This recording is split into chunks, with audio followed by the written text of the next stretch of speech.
In this episode, the manufacturing team responds to a late change in the building space. A change request comes in through Vault and Autodesk Construction Cloud.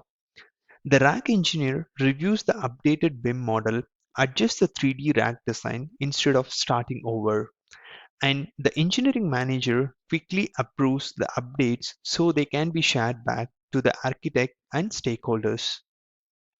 Welcome to episode 7 of our data center series. In large-scale data center projects, changes is not an exception, it's expected.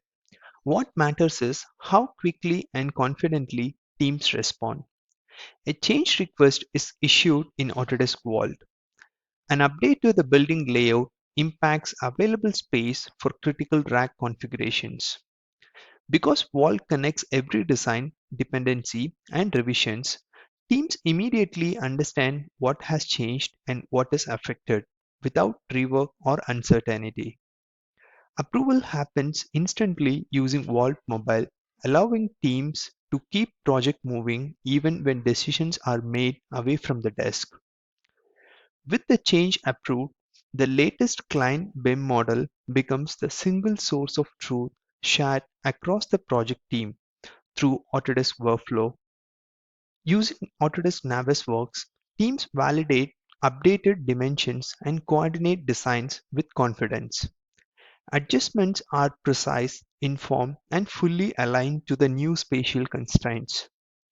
Clash detection in Navisworks confirms that updated rack layouts fit perfectly with zero conflicts.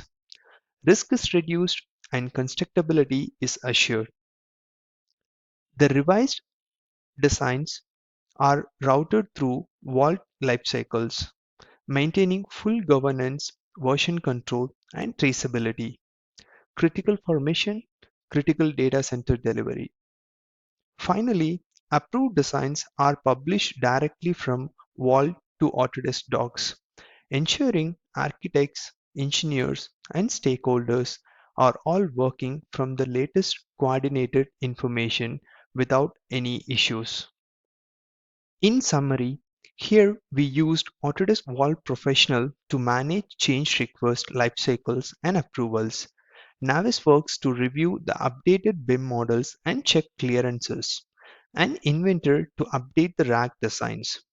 The approved models are then published from Vault to Autodesk docs via Informed Design, keeping everyone aligned to the latest design.